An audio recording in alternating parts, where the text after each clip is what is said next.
This isn't just a story of a toy store, it's the saga of a giant that had everything it needed to dominate its market forever, but it was brought down by its own mistakes. So, let's tell the tragic fall of Toys R Us, one of the biggest toy brands in history, and discover the business lessons that all of us, big or small, need to learn. The Golden Age, a giant is born. The glory years. The history of Toys R Us begins back in the United States in 1948 with a guy named Charles Lazarus. At 25 years old, he decided to turn a childhood dream into a reality and converted his father's small bicycle shop into a baby furniture store. However, after a while, Charles noticed that his customers frequently asked for toys for older children, which he didn't sell at the time. After months of hearing all sorts of requests, Charles decided to invest in selling toys in general. This generated a good demand from his customers and a strong interest from consumers in this type of market. So, Charles added tricycles, books, and other toys to the items he already had for sale. And after a while, Charles had a simple but brilliant idea for the time: a store focused exclusively on toys, operating on a self-service model. At the time, this was a revolution compared to traditional department stores. In those places, products were usually kept behind the counter or even locked in cabinets. Customers had to ask salespeople to see and buy them. At the same time, traditional department stores sold a wide variety of products, and toys were just a small section.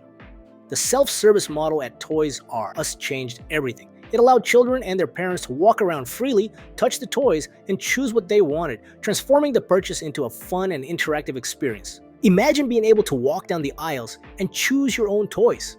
At the time, this was something unimaginable. Toys R Us was a pioneer in creating a store focused exclusively on toys. This meant a much greater variety and quantity of products than the competition. It was a true theme park for anyone looking for toys. In other words, Toys R Us changed the way people shopped for toys. It transformed a shopping task into a fun experience in a place where the variety seemed infinite. The idea caught fire, and the store, initially called Children's Bargain Town, soon transformed into Toys R Us, with its iconic logo in colorful letters and the famous Jeffrey the Smiling Giraffe, who became the brand's symbol. For decades, Toys R Us reigned supreme in the market. Its gigantic stores were true amusement parks for children and a paradise for parents looking for the perfect gift. So imagine walking into a toy store and finding aisles and aisles of possibilities. This became an experience that went far beyond simply buying a toy. And its growth was very significant, reaching several other countries such as Canada and also arriving in Europe and Asia. The arrival of competition, warning signs. But the world doesn't stand still, and retail is in constant transformation. In the 90s and 2000s, new challenges began to emerge for Toys R Us. Large chains like Walmart and Target began to invest heavily in their toys sections, offering competitive prices and the convenience of buying everything in one place, not just toys. As a result, Toys R Us, as a specialty retailer, couldn't compete with the scale of these giants and saw its market share shrink. At the same time, a silent revolution was happening: the rise of the internet and e-commerce. The internet was changing the way people shopped, and Toys R Us made what many consider to be the biggest strategic mistake in its history. In the early 2000s, instead of investing in building its own e-commerce platform, the company signed a long-term contract with Amazon, which was growing rapidly at the time due to the evolution of e-commerce and the internet. The idea was that Amazon would handle Toys R Us's online sales. What seemed like a quick solution turned into a nightmare. The partnership gave Amazon not only the chance to learn about the toy market, but also to collect valuable data on Toys R Us customers. Worse, Amazon started allowing other retailers to sell toys on its platform too, competing directly with Toys R Us. This led to a major legal battle, as Toys R Us had a contract for the right to exclusivity of toy sales on Amazon. Toys R Us tried to fight in court, and although it won the case and terminated the contract years later, the damage was already done. The company lost crucial years to develop its own e-commerce platform, and when it finally tried to build its platform, it was too late. Amazon had already become the market leader and dominated the new way of shopping, in addition to other very strong forces in e-commerce, as well as other major retail chains. In 2005, what seemed like an opportunity for restructuring became the final blow. Toys R Us was bought by a consortium of private equity firms, investment funds that buy companies, restructure them, and sell them for a profit. To make the purchase, the funds used a business model called a leveraged buyout. In simple terms, they didn't use their own money. Instead, they used Toys R Us itself as collateral to take out a multi-billion-dollar loan, around $5.3 billion US at the time. The cruelest part of this deal is that the debt didn't stay with the investment funds. It was transferred to Toys R Us itself. Suddenly, the company, which was already struggling to compete, found itself with a gigantic weight on its shoulders.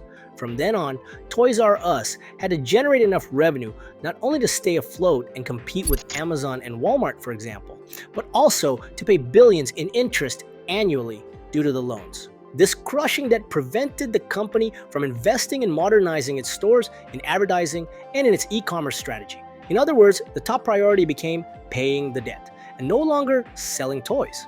Over the years, the situation became unsustainable. Sales continued to fall, and the burden of the debt became unbearable. In 2017, Toys R Us declared bankruptcy, closing hundreds of stores and marking the end of an era. Hope rekindled, a new chapter, the restart. But the story of Toys R Us may not have come to an end. In 2019, the brand was bought by a new company called True Kids Brands with the goal of trying to revive the toy giant. In fact, some physical stores were reopened in the United States with a new concept focused on experience and interactivity. More recently, in 2021, the brand was acquired by WHP Global, a brand management company that has ambitious plans for the future of Toys R Us. The strategy seems to involve online expansion, partnerships with other retailers, and the strategic reopening of physical stores in key locations. Conclusion: lessons from a giant that fell and who knows might get up. The story of Toys R Us is a powerful reminder that past success doesn't guarantee the future. The failure to adapt to market changes, the burden of debt, and the inability to embrace e-commerce were crucial factors in the fall of this giant. However, the possibility of a revival shows us the strength of a brand that left a deep sense of nostalgia in the lives of millions of people. Will nostalgia and a new approach be enough to bring Toys R Us back to the top? And what do you think of this story? Have you ever heard of this brand or known about it? Share your thoughts in the comments and your expectations for the future of this brand and the market as well. Also, if you'd like to learn more stories about great brands like these, write brand stories in the comments and we'll be happy to bring you more content of this type. And considering this story of twists and turns, it's very important to understand the business model that your company works with or will work with, so you don't fall into the trap and mistake that Toys R Us made and that we've just shown.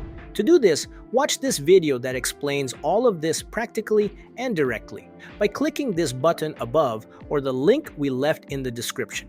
We hope you enjoyed it, and if you want to know more about how to set up and manage your own business, visit our YouTube channel where we have several videos about this subject. If you liked it, share this video with your friends and family to help them too. Thanks, and see you next time.